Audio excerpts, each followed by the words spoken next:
ఆయన దగ్గర ఉన్న ఆయన ఒక నైఫ్ పట్టుకు వెళ్ళాడు.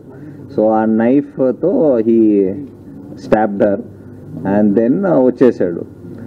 అండ్ ఇన్ఫ్యాక్ట్ మనకి తర్వాత ఇన్వెస్టిగేషన్ డీటెయిల్లో చూసేటప్పుడు మన ఐఓస్ రియలైజ్ దట్ ఇనిషియల్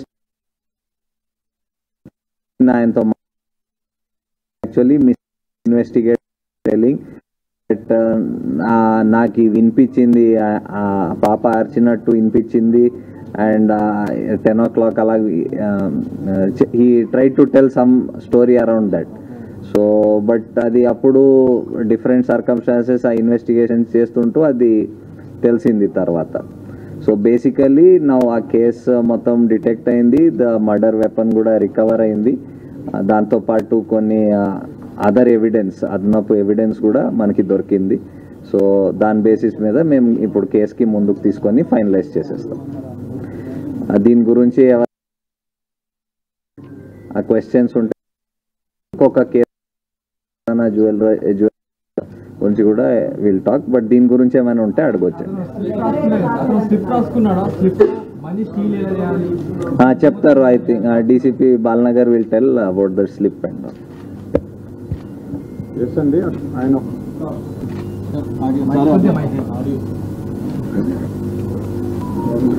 అవునండి, ఆయన ఒక స్లిప్ రాసుకున్నాడు. ఆ స్లిప్లో ఏంటంటే ఫస్ట్ ఒక గ్యాస్ ప్లస్ టేబుల్ ఎట్లా రెడీ చేసుకోవాలి, తర్వాత లాక్, ఆ గ్యాస్ను ఉపయోగించి లాక్ ఎట్లా ఓపెన్ చేయాలి, తర్వాత మనీ ఎట్లా తీసుకోవాలి, మళ్ళీ ఆ గ్యాస్ ఆన్ చేసి ఆ లాక్ చేసి ఎట్లా బయటపడాలి అని చెప్పేసి రాసుకొని లాస్ట్లో మిషన్ డన్ అని రాసుకున్నాడు. అంటే అది ఎప్పుడు రాసుకున్నాం అంటే కొద్దిగా ముందే, అంటే ఒక 1 month బ్యాక్ రాసుకున్నాం అని చెప్తున్నాడు. అంటే ఆయనకి ముందే ఆ థాట్స్ ఉన్నాయని మనకు అర్థమవుతా ఉంది. బ్యాట్ దొంగతనం కోసం వెళ్ళాడు. లేదు, మనం ఎన్నిసార్లు అడిగినా మనీ గురించి చెప్పడం లేదు. నాకు ఆ బ్యాట్ యాక్చువల్గా ఏంటంటే డిసీజ్డ్ వాళ్ళ తమ్ముడు 6 years ఉంటాయి, ఈయన కలిసి క్రికెట్ ఆడేవాళ్ళు. ఆ బ్యాట్ ఈయనకి బాగా నచ్చింది, స్ట్రోక్ బాగా ఉంది, నాకు బాగా నచ్చింది, నాకు ఇవ్వు నేను కూడా ఆడుతా అంటే ఇచ్చేవాడు కదా పిల్లవాడు. సో దాంతో నేను ఎట్లయినా దాన్ని సొంతం చేసుకోవాలనే ఆలోచనతో 2-3 daysగా ప్లాన్ చేస్తున్నాను చెప్పాడు దానికోసం.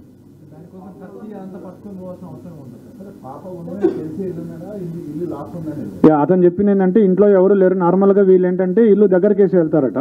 సో అట్లానే ఇంటి బోల్ట్ దగ్గరికి పెట్టి ఉంటారు, ఆ దగ్గరికి వేసి ఉంటారని చెప్పేసి వెళ్ళాడు. సడన్గా పాప ఉంది, పాప ఉన్నా కానీ పాప టీవీ చూస్తుంది, ఇతను వెనక నుంచి వెళ్ళాడు. అంటే అటువైపు తిరిగి చూస్తుంటే ఆ పాప వెనక నుంచి ఒకటే డోర్ ఉంది, వెనక నుంచి అంటే అదే డోరు, ఆ అమ్మాయి అటు తిరిగి ఉంది. ఇట్లా వెళ్ళి ఆ కిచెన్లో ఉంది బ్యాట్ తీసుకొస్తుంటే అప్పుడు ఆ అలికిడికి పాప చూసి దొంగ అని అరిచింది. అరిస్తే అతను పరిగెత్తబోతే ఆ అమ్మాయి పరిగెత్తుకుంటూ వచ్చి చొక్కా పట్టుకుంది. పట్టుకుంటే ఆ కోపంలో తోసేస్తే మంచం మీద పడింది. మంచం మీద పడ్డాక కళ్ళు మూసుకొని విచక్షణ రహితంగా పొడి చేశానని చెప్పాడు.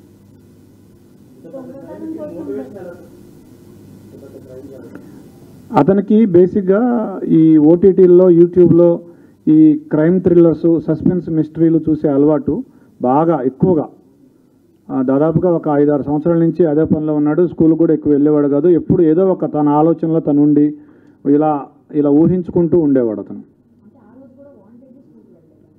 అతనికి స్కూలు ఎగ్గొట్టే అలవాటు ఉండేది.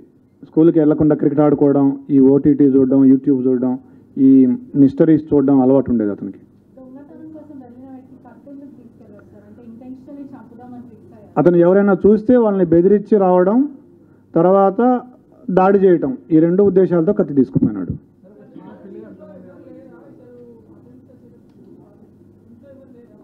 ఉన్నారు ఇంట్లో, వాళ్ళ నాన్నున్నాడు, వాళ్ళ సిస్టర్స్ ఉన్నారు, వాళ్ళ ఇంట్లో ఉన్నారు. వాళ్ళ మదర్ లేదు కానీ మిగతా వాళ్ళు ఉన్నారు.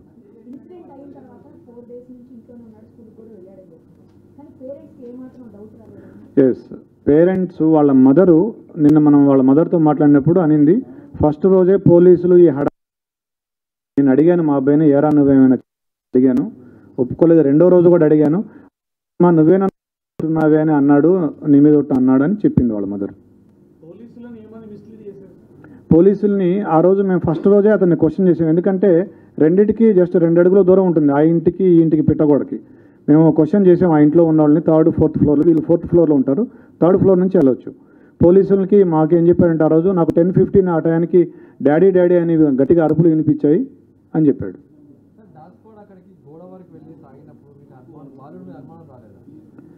బాలుడి మీద కూడా అనుమానం వచ్చింది మాకు. అయితే మేము ఒక లిస్ట్ ఆఫ్ సస్పెక్ట్స్ చేసుకున్నాము, దాని ప్రకారం చేసుకుంటూ వచ్చాము. నిన్న అతన్ని చేశాము. తర్వాత మాకు ఇంకొక క్లూ కూడా వచ్చింది. ఒక పిల్లాడు కూడా సమాచారం ఇచ్చాడు. ఇట్లా ఆ రోజు ఏ రోజైతే అఫెన్స్ జరిగిందో ఆ రోజు మార్నింగ్ 8:30 to 8:45 అతను ఆ గోడ దగ్గర, ఏదైతే గోడ దూకి వెళ్ళే అవకాశం ఉందో ఆ గోడ దగ్గర తచ్చాడాడు అతను చాలాసేపు, ఒక 15 minutes. ఆ సమాచారంతో మా అనుమానం ఇంకా ఎక్కువై, మా అనుమానం నిర్ధారణ అయ్యి అతన్ని మళ్ళీ విచారించాము.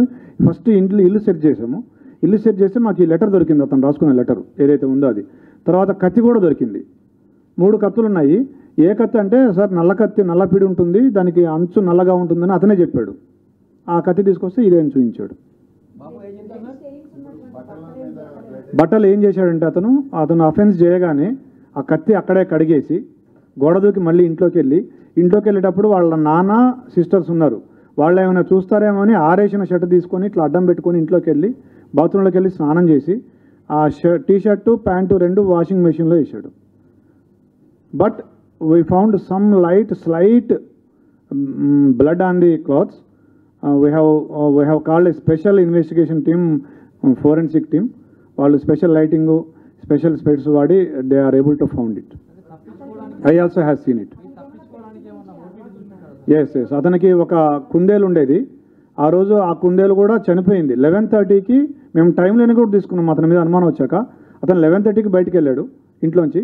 11:30కి ఆ కుందేలుని తీసుకొని డాక్టర్ దగ్గరికి వెళ్తే ఆ కుందేలు చనిపోయింది ఆ రోజు. ఆ స్టోరీ కూడా మాకు చెప్పాడు. 14 years. ఫింగర్ ప్రింట్స్ ఇంకా నిన్ననే జరిగింది. ఇంకా వీఆర్ మ్యాచింగ్ ఇట్. లేదు, మనకున్న సమాచారం మేరకు ఇంతవరకు అయితే ఏం లేదు. బట్ వాళ్ళ మదర్ చెప్పిన ఒక విషయం ఏంటంటే, అతను 2 months దగ్గరికి ఒక ఫోన్ వచ్చింది, సెల్ ఫోన్. మేము డబ్బులు ఇవ్వలేదు, ఇతనికి ఎక్కడిది సెల్ ఫోన్ అంటే నేను కొనుక్కున్నా అని చెప్తున్నాడు. డబ్బులు ఎక్కడ ఉంటే చెప్పలేదు. అది వాళ్ళ మదర్ చెప్పిన విషయమే. సో దీన్ని బట్టి మీరు ఏమైనా అనుకోవచ్చు.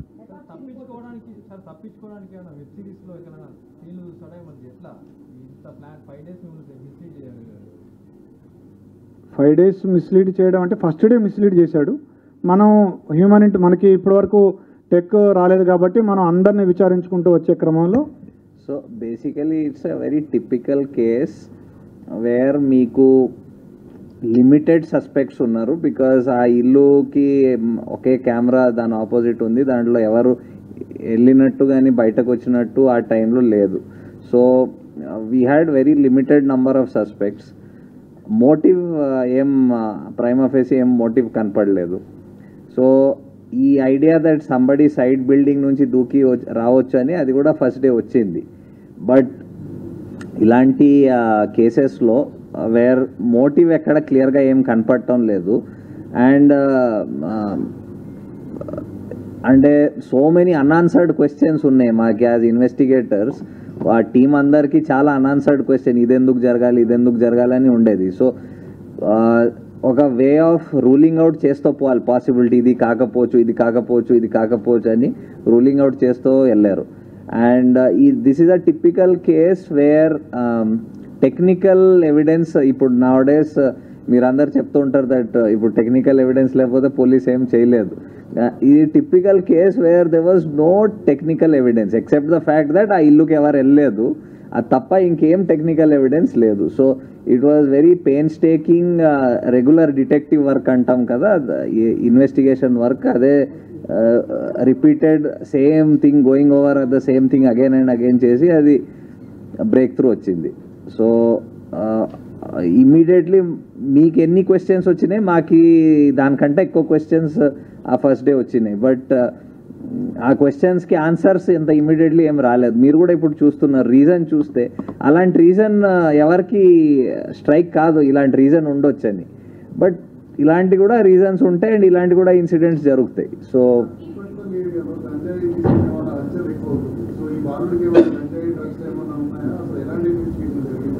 లేదండి, ఆ యాంగిల్ వెరిఫై చేసాము, అట్లాంటిది ఏమీ లేదు. I think the short report వచ్చింది which indicated the cause of death, అది వచ్చింది, అంతవరకు వచ్చింది. అది కూడా అడిగాము. ఇది 2వ సారి అని చెప్తున్నాడు. అంతకుముందు కూడా ఒకసారి వెళ్ళాను, ఇది 2వ సారి ఇట్లా వెళ్ళానని చెప్తున్నాడు. ఈ డిసీజ్డ్ తమ్ముడు ఎవరైతే ఉన్నారో సద్వీన్ పిల్లాడు, అతను కూడా అడిగాము. అతను కూడా ఏం చెప్పట్లేదు మనకు.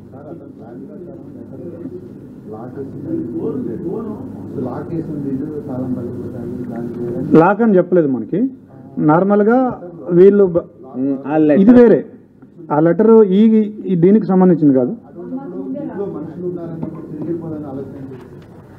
ఆ అమ్మాయి చూడదు, ఆ బ్యాట్ తీసుకొని వెళ్ళిపోదాం అనుకున్నాడు అతను.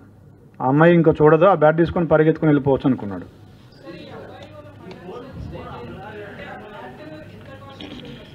ఎస్, అడిగాము మేము, మరి బ్యాట్ అంటే మీ పేరెంట్స్ని అడిగితే కొనిస్తారు కదా అని అడిగితే, సార్ అతను ఉద్దేశంలో ఆ ఫ్యామిలీ ఫైనాన్షియల్ ఇబ్బందుల్లో ఉంది.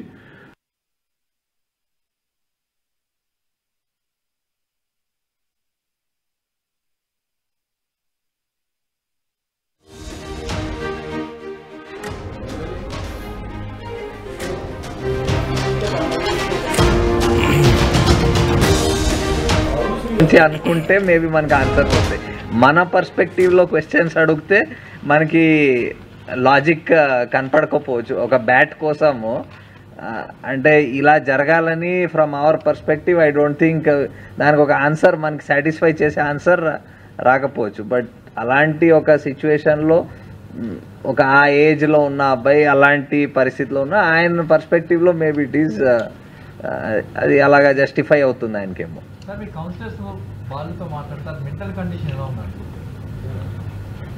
ఇంకా వీళ్ళు I think we'll do that slowly. ఇప్పుడు నిన్న just we got the breakthrough, we'll put up ఈ court related matters will take up. Then definitely professional help whatever ఆయనకి ఆయన థాట్ ప్రాసెస్ అవన్నీ అర్థం చేసుకోవడానికి విల్ టేక్.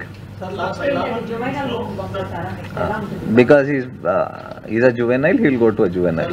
హైదరాబాద్ లిమిట్స్ లో few days లోనే మైనర్లు అక్యూజ్డ్ లో ఉన్న ఇన్సిడెంట్ మీద రెండు జరిగింది. గతంలో జీడిమెట్లలో తల్లిని ఒక అమ్మాయి ఆ పిల్యూడ్ తో కలిసి మర్డర్ చేసిన ఇన్సిడెంట్ అవుతుంది. ఇప్పుడు మైనర్ ఒక అమ్మాయిని మర్డర్ చేసిన కొత్త ఇన్సిడెంట్స్ అనేవి అవుతున్నాయి. దీనికి సంబంధించి కంట్రోల్ చేయడం కోసం ఎలాంటి చర్యలు తీసుకుంటున్నారు? ఇప్పుడు ఇలాంటి ఇన్సిడెంట్ని ఎలాగా కంట్రోల్ చేయవచ్చు, it's very difficult to tell. What 14-year-old ఏమనుకున్నాడో అది మేము ఇట్స్ ఆల్మోస్ట్ ఇంపాసిబుల్ టు అంటే మేము మైండ్కి మ్యాప్ చేయడం of people it's very difficult. Unless crime usually control ఎలాగవుతుంది when previous occurrence are history అలాగుంటే కంట్రోల్ అవుతుంది. కానీ when individual decide something in his mind, ఇలాంటికి there is no way of anybody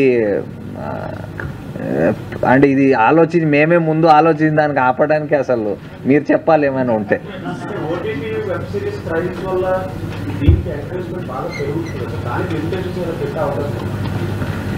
ఇప్పుడు we are living in the age of information, open information.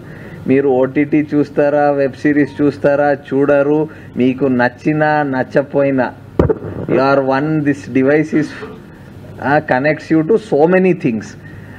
Weather అది specially for పిల్లలకి parents have to exercise that caution. స్కూల్లో అది ఎంత access ఇవ్వాలి, దాంట్లో ఏది మంచి ఏది చెడ్డ అది చెప్పడం, అవన్నీ it is a process which takes place at home, which takes place at school. So మనం మీ ద్వారా ఇవి చెప్పడం దీని ఒక ఉద్దేశం ఏమంటే అందరికి తెలవాలి ఇలా జరుగుతుంది. సో మనం as a society, as families, as schools మనం ఏం ప్రికాషన్ తీసుకోవాలి మనం తీసుకోవాలి దానికి.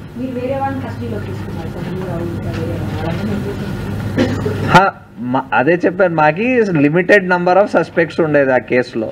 ఎవ్రీబడికి థరోలీ ఎగ్జామిన్ చేయాలి టు రూల్ అవుట్. అండ్ బాధ ఏమంటే ఒక 10-year-old పాపకి ఇంత బ్రూటలీ కిల్ అయింది. It touches everybody. సో ఆ పార్ట్లో ఇంకా ఎవ్రీథింగ్ ఇన్ డీటెయిల్ వెళ్ళాల్సి వచ్చింది. So the investigation team actually I think last 4 days I think morning to night and beyond they were only doing this, going through again and again. And మీరు వాళ్ళ frustration అర్థం చేసుకోవాలంటే ఇంత ఇది అయ్యి అది చేయలేక అండ్ బ్రేక్ త్రూ రాకపోవడం, అది they're still working on and it's అలాగే అవుతుంది. ఒక్కొక్కసారి బ్రేక్ త్రూస్ ఇమీడియట్లీ రావు.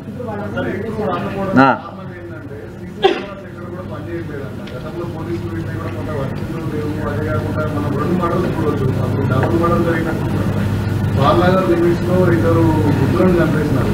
అక్కడ కూడా కెమెరాస్ లేక ఆ కాలనీ మొత్తం కూడా చాలా ఇబ్బంది జరిగింది. ప్రెజెంట్ అయింది, బట్ కెమెరాస్ అనేది we cannot cover every square inch in camera కదండి.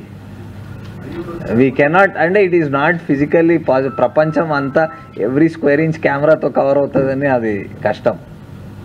I don't think that is very feasible. ఎంత అయినా there will be some areas where cameras will not be there. మనం 3500 స్క్వేర్ కిలోమీటర్స్కి ఎవ్రీ ఇంచ్ కెమెరాతో కవర్ అవ్వాలంటే అది it's impossibility.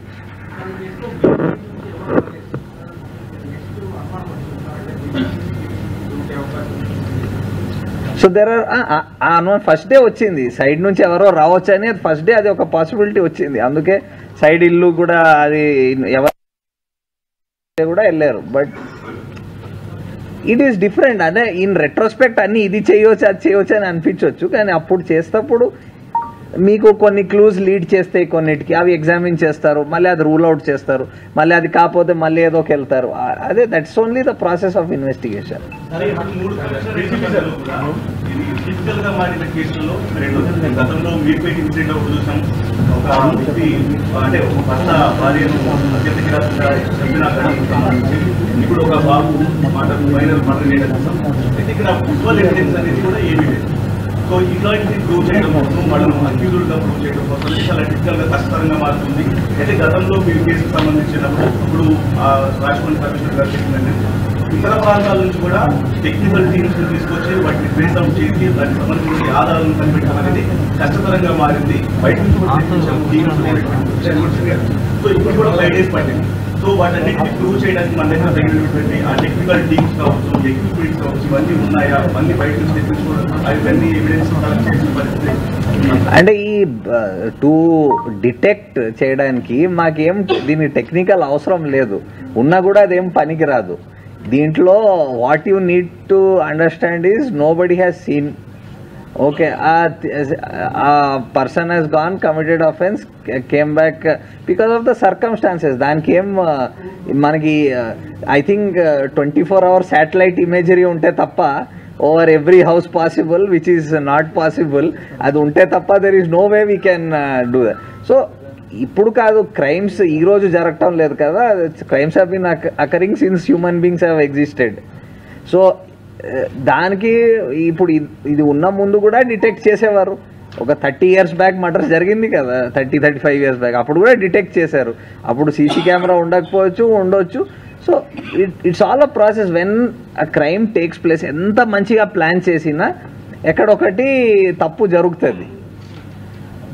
There are some, ఆ తప్పు ఒక్కొక్కసారి మాకు దొరుకుతుంది, ఒక్కొక్కసారి కొంచెం టైం తర్వాత దొరుకుతుంది, ఒక్కొక్కసారి దొరకదు. Okay, nobody is perfect in the world, neither is the criminal perfect Nar is the police perfect. So it happens, sometimes it happens immediately, sometimes it takes time. Whether we are making the effort or not, whether we are covering everything, that is important. అది చేసాం so ఒక రోజు వచ్చింది. ఈ హత్య జరిగిన తర్వాత బాలుడు అమ్మాయి వాళ్ళ ఇంటికి ఎవరెవరు వస్తున్నారు, పోలీసులు ఎప్పుడు వస్తున్నారు, సాధారణ ప్రజలు, క్లోజ్ టీమ్స్, ఇవన్నీ దగ్గరుండి మానిటర్ చేశాడంట, నిజమేనా సార్? పక్కనే ఇల్లు 4th floor, అతను బాల్కనీలోకి వస్తే వీళ్ళ ఇల్లు కనిపిస్తూ ఉంటుంది. అది చూసేవాడు, చూసి బాగా టెన్షన్ కూడా పడుతుండేవాడు రోజు. అది పేరెంట్స్ కూడా అబ్జర్వ్ చేసి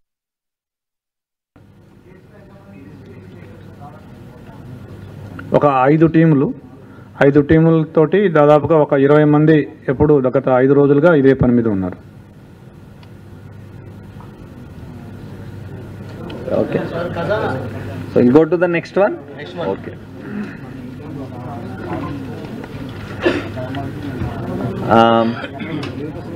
సో ఇది 12th రోజు. మీ అందరికి తెలుసు, all of you were there. అక్కడ చందన్ నగర్లో ఒక జ్యువెలరీ షాప్, ఖజానా జ్యువెలరీ షాప్లో అక్కడ ఒక డెకాయిటీ జరిగింది. 6 people మార్నింగ్ ఎగ్జాక్ట్లీ 10:35కు వచ్చారు. వచ్చేసి అక్కడ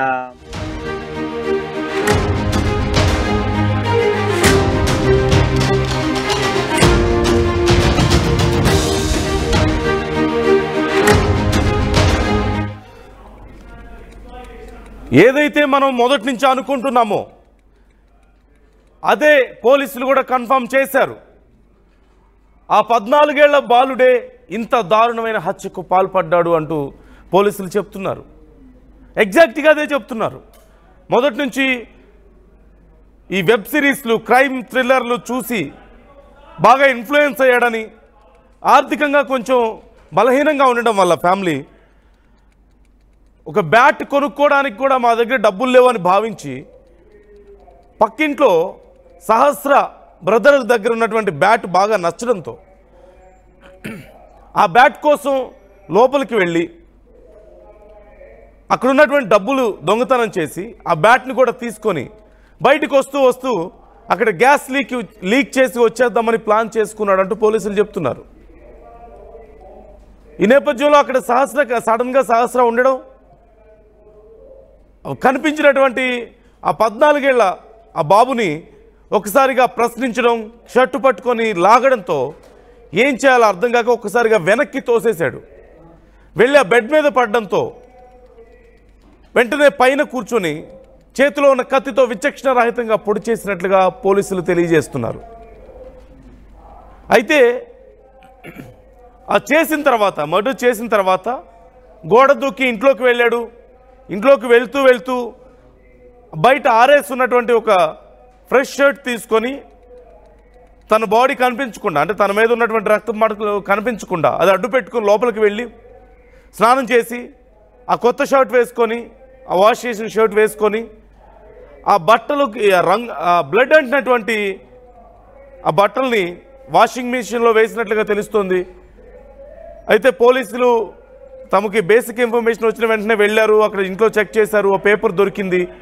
దాని ఆధారంగా విచారిస్తే అతనే అని కన్ఫర్మ్ అయినట్లుగా పోలీసులు కూడా కన్ఫర్మ్ చేశారు.